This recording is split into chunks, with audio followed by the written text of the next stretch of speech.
முதல் வணக்கம், நேயர்களுக்கு வணக்கம். உங்கள் சேலம் ஆர் தமிழ்ச்செல்வன். என்னுடைய விலாசம் சேலம் மாவட்டம் எடப்பாடி ஆலச்சிமலைங்கிற கிராமத்தில் பிறந்தேன். 1971.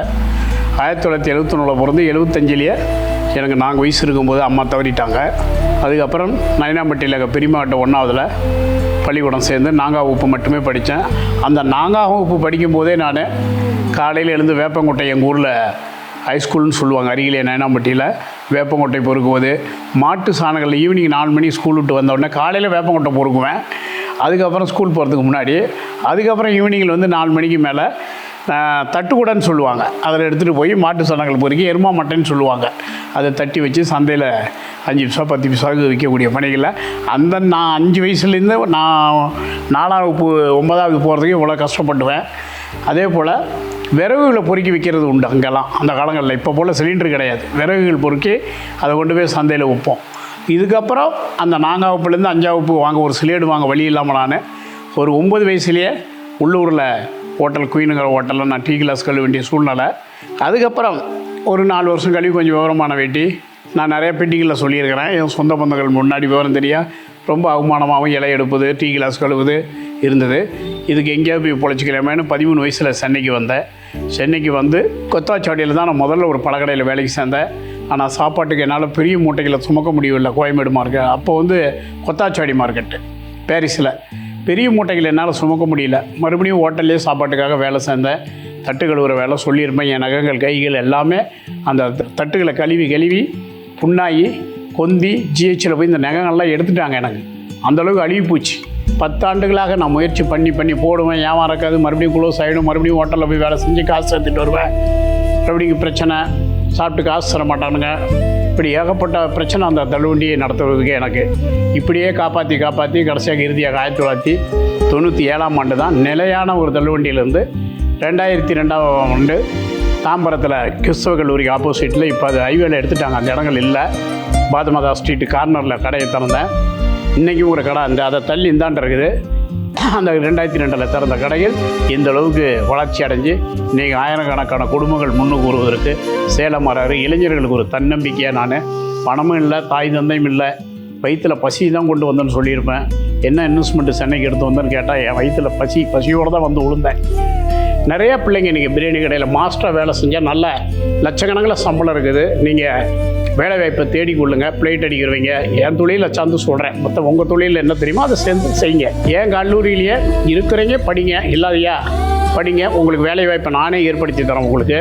அதில் கூட கொஞ்சம் சம்பளத்தில் நான் பிடிச்சிக்கிறேன்னு சொல்கிறேன். கிருஷ்ணகிரியில் ஆகஸ்ட் 10 மாதம் நாங்கள் ஓப்பன் பண்ணிடுறோம் காலேஜ். நிறையா நான் அறிவித்த உடனே 18,60,000 மாணவர்கள் அந்த ஆன்லைனில் என்கிட்ட படிப்பு தான் பண்ணியிருந்தாங்க. மிக மகிழ்ச்சியாக இருந்தது எனக்கு. இவ்வளோ இளைஞர்கள் என்னை நேசிக்கிறாங்க. ஒரே வாரத்தில் 18 லட்சம் பேர் 18,60,000 பேர் வந்திருந்தாங்க அந்த கல்லூரியில் விண்ணப்பிக்கிறதுக்கு. இப்போ உழைக்கிற வயசில் ஓய்வுன்னு நினச்சிடாதீங்க. எதையும் பெஸ்டேஜ் பார்த்துடாதீங்க. இது அவமானம்னு நினச்சிடாதீங்க. இந்த தொழில் அந்த தொழில் எங்கிறது ஒரு தெய்வத்துக்கு சமமானது. எல்லாமே சேர்த்துல அங்கே விவசாய கால் வச்சது நம்ம சோத்தில் வைக்க முடியுங்கிறாங்க. அங்கே கோமணத்தை கட்டிக்கிட்டு ஒரு விவசாயம் பண்ணுற கஷ்டத்தை பாருங்கள். அதுக்கு மேலே சொல்கிறதுக்கு ஒன்றுமே கிடையாது.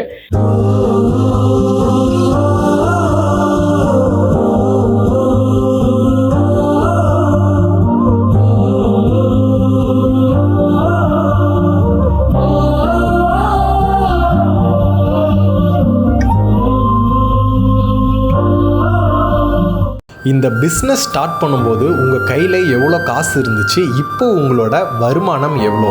தொழில் தெரிஞ்சால் ஜெயிச்சிடலாம். இதுக்கு முதலீடுங்கிறது ரொம்ப சிறு முதலீடு போதும். என்கிட்ட 0 தான். நான் சென்னைக்கு வந்தது வயிற்றில் பசி எடுத்தோன்னு சொன்னேன். 1 பைசா கூட என்கிட்ட கிடையாது. நான் அந்த ட்ரெயின் ஏறி வர்றதுக்கு ரோட்டில் கிடக்கிற இரும்புகளை நாடகங்கள்னு சொல்லுவாங்க, தார் ரோட்டில் பதிஞ்சு அந்த இரும்புகளை பொறுக்கி சேர்த்து வச்சு அது இரும்பு கடையில் போட்டுட்டு தான் நான் வந்தேன். வயிற்றில் சோறு கூட கிடையாது. இதுதான் என் இன்வெஸ்ட்மெண்ட்டு. அடுத்ததெல்லாம் என் உழைப்பால் நான் உருவாக்கி ஹோட்டலில் வந்த டிப்ஸு காசுகளை சேர்த்து வச்சுருந்து நானும் என் நண்பர் செந்தில் என்பவரும் நான் ஒரு 7-8 அவர் ஒரு 6-7 ஒரு 15,000 தொடங்கப்பட்ட தொழில் தான் இது. சேலத்துக்காரராக இருந்த நீங்கள் இப்போ சவுத் இந்தியாவே கலக்கிக்கிட்டு இருக்கீங்களே, இதோட சீக்ரெட் என்ன? உழைப்பு, சிந்தனை, அதை விடாமுயற்சி, அந்த தொழில் மேலே காட்டுற அக்கறை, அதோடைய சுவை, மக்கள் அன்பும் தரக்கூடிய ஆதரவு, தமிழர்கள் தரக்கூடிய ஆதரவு, உலக மக்கள். எத்தனையோ துறை இருக்கும்போது நீங்கள் ஏன் உணவுத்துறையை தேர்ந்தெடுத்தீங்க? வயிற்றில் பசி, வறுமை, அதுதான் எனக்கு கிடைச்சது. நான் வந்து தொழில் ஏதாவது ஒன்று செய்யணும் வாழ்க்கைக்கு. எனக்கு என்ன கொள்கை இருக்க முடியும்? பசிக்கிற சிறு பையனுக்கு என்ன இருக்கும்? ஏதாவது ஒரு வயிற்றுக்கு சோறு கிடைக்குமான்னு தான் பார்த்தேன். அந்த சோத்துக்கு எப்படி அதிபர் ஆகும்னு நான் நினைக்கவே இல்லை. அது இன்னைக்கு மகிழ்ச்சியாக இருக்குது எனக்கு. உங்களுக்கு பிரியாணின்னு சொன்னதும் ஞாபகம் வர முதல் விஷயம் என்ன? என்னுடைய குரானா பை குருநாதர் ஒரே ஒரு நாள் தான் அவர் போட்டார். அதுக்கு முன்னாடி பிரியாணி நான் கற்பனையில் பட்டாளங்க இலகாலாம் போட்டு மசாலா பொருட்கள்லாம் போட்டு பிரிஞ்சலையெல்லாம் போட்டு வறுத்து சாத்தை வடித்து இப்படி பிரட்டிகிட்டு இருந்தேன்.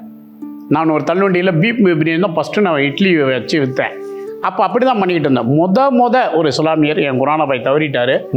அந்த பிரியாணியை போட்டு அந்த திறந்த மனம் இருக்குது பாருங்கள், அசந்து போனேன். இதுதான் பிரியாணியானு. இது 1993 ஆண்டு 4 ஆண்டுன்னு நினைக்கிறேன். அப்போ தான் பிரியாணி அசந்தேன். அது இன்றைக்கி எனக்கு நினைவு வந்துக்கிட்டே இருக்கும். அந்த சுவை என்றைக்கு வரும், அந்த சுவை என்றைக்கு வரும்னு நினச்சி நான் பார்ப்பது உண்டு. அதுதான் எனக்கு நினைவு வரும். ஒரு நல்ல பிஸ்னஸ் மேனாக இருக்கிறது கஷ்டமா இல்லை ஃபேமிலி மேனாக இருக்கிறது கஷ்டமா? பிஸ்னஸ்ஸுக்குள்ளே போயிட்டாவே ஃபேமிலியை நம்ம அதிகம் எடுத்துக்க முடியாது. ஆனால் அந்த இழப்பை சந்தித்தா தான் நம்ம பிஸ்னஸ்குள்ளே இருக்க முடியும். ஆனால் ஒரு கட்டத்தில் நான் ஃபேமிலி விட்டு இருந்தேன். ஆனால் இப்போ எல்லாமே பிள்ளைங்க மேனேஜ்மெண்ட் அமைச்சிட்டு குடும்பத்தோடு இருக்கிற காலம். ஆனால் இப்போ மறுபடியும் கொரோனா காலத்துக்கு அப்புறம் என்ன ஆயிடுச்சுன்னா, பல கிளைகளை பல ஊர்களுக்கு நான் கொடுக்குற வாசி சுற்றுப்பயணம் நிகழ்ச்சிகளுக்கு நிறைய என்னை அழைக்கிறாங்க. இப்போ பிஸ்னஸும் கவனிக்கிறதில்ல, ஃபேமிலியும் கவனிக்கிறதில்ல. ஒரு சொற்பொழிவாளராக மாறிட்டேன் தன்னம்பிக்கை இளைஞர்களுக்கு. அந்த ஆகாயம் போதாத பறவை ஒன்று நதி கண்ணாடி பார்த்து மனம் நிறைந்தது இன்று. கடலால் தீராத எறும்பிந்தாகங்கள் இலையின் மேலாடும் பனி துளி தீர்க்கும். தீயை நீ பகிர்ந்தாலும் ரெண்டாய் வாழும். ஒரு பிஸ்னஸில் கஸ்டமர் சாட்டிஸ்ஃபேக்ஷனுங்கிறது எவ்வளோ முக்கியம்? கண்டிப்பாக இதோடைய வளர்ச்சி தானே அதோடைய வெற்றி. அவங்க இல்லைன்னா அந்த வளர்ச்சியை அடைஞ்சிருக்க முடியாதுல்ல. அப்போ அதை சரியாக தான் பண்ணிகிட்டு இருக்கிறோம்னு நான் கருதுகிறேன். இருந்தாலும் காலத்துக்கு ஏற்ற மாற்றங்கள். எங்கள் காலத்தில் போர்டு இல்லைனா கூட கடை நடக்கும். இன்றைக்கி அதிக லியான் பல்பெலாம் போட்டு இது போட்டு பெரிய போர்டெல்லாம் தேவைப்பட்டு அலங்காரங்கள், டெக்கரேஷன்கள், இந்த மாதிரி காலங்கள் மாறி இருக்குது. எங்கள் காலங்கள்லாம் அப்படி இல்லை.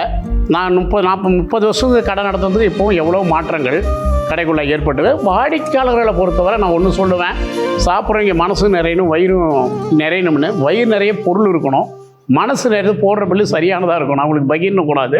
இது அதிக அக்கறை எடுத்துக்குவோம். இருந்தாலும் எல்லாமே நாங்கள் சட்டத்துக்கு உட்பட்டு பண்ணோம். நான் ஒரு தள்ளுவண்டி நடத்தும்போது நானே போட்டு நானே கொடுக்கும்போது ஒரு மலிவான விலையில் கொடுத்தேன்.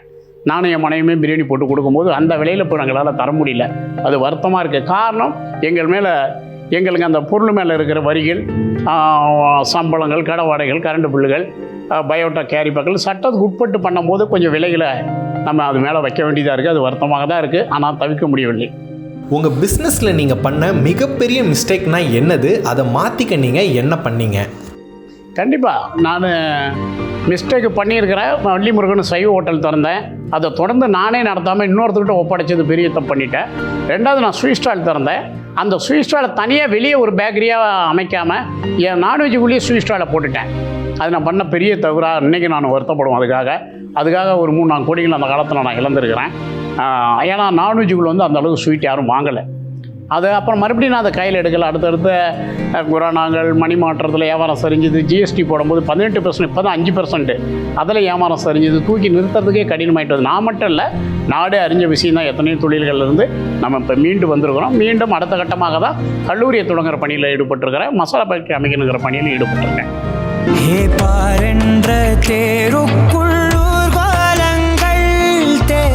சொந்தமானால் என்ன சொல், மழை காற்று மான் குட்டி போலே.